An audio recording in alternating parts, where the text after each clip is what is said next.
Forgiveness and unforgiveness, which are two sides of the same coin, are strategic in our Christian powerful life. And if we want to increase in power, we have to understand the secrets of that, even though it's a little bit painful. So I want to take some time and share about forgiveness. We all want forgiveness. Thank God God gave us forgiveness. That's how come you could call on the name of the Lord and you're already forgiven because he already forgave you legally before you called on his name. So the most powerful thing you can first learn about forgiveness is it's not a feeling. That's going to help you when you wondered, have I forgiven? It's a legal transaction, a legal decision. And so we look to God to find out how he forgave, because we find that forgiveness and unforgiveness are one of the big hindrances in receiving answered prayer, being powerful in prayer, receiving miracles. I've literally seen probably more people healed by them understanding how to be and receive forgiveness. So one of the first things we want to remind you is that Jesus already forgave us, everybody, on the cross, and he asked his Father, Father, forgive them. And we know his Father did because Jesus asked him to. But it wasn't a show. It was true intercession when Jesus said, Father, forgive them.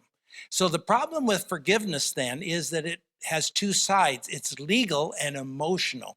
So in the weeks to come, we're going to talk to you about the emotional, where you think you haven't forgiven, but you might have, or you think you have forgiven, but you might not have, because that's all we're trying to do is help you warm up in your heart for the Lord's love. So thank God, call on the name of the Lord. If you haven't done that, then you can't be forgiven. But if you call upon the name of the Lord, Jesus said he will forgive you. He'll enter into his kingdom.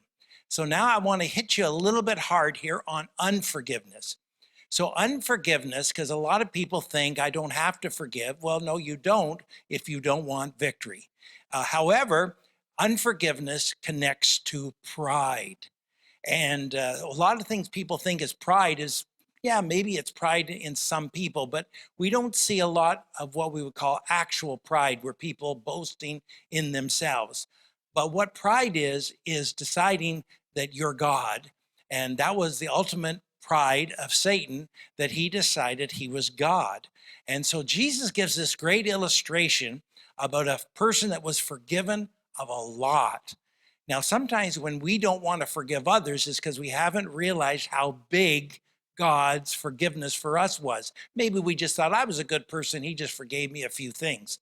The more overwhelmed you are with how much God forgave you and has covered you with his forgiveness, not just forgave you past, but gave you power to stay forgiven in the now, then you begin to realize that you literally have a choice. But if you want to be powerful, you don't have a choice in forgiving others.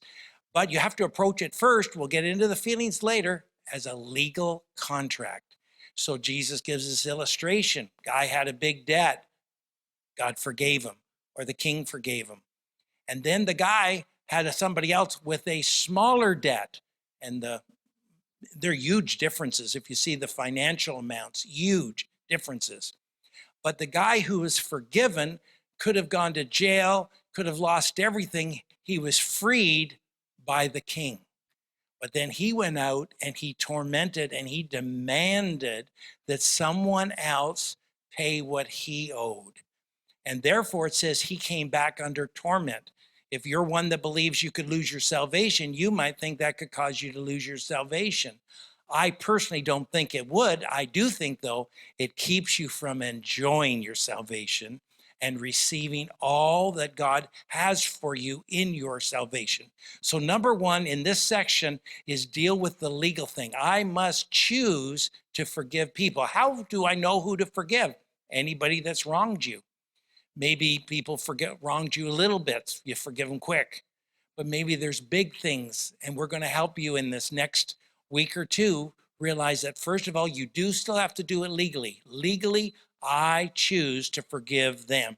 Now, if you don't know who you've got things you're hanging on to, then that probably means you forgave them, and that's what's supposed to happen. We're supposed to be forgiving people naturally. But then there's people that get stuck in our hearts or something from our past, and it has an emotional connection. So, first of all, first class says this: God forgave you of a whole lot more than you realize he forgave you of. And now he's asking you to be like him.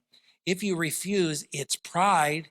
And that's what cursed that guy, is that his pride, and he demanded from others something that was given to him. You and I lost the rights when we called him Lord. When we called him Lord, he says, join my team. I'm on the team that releases people.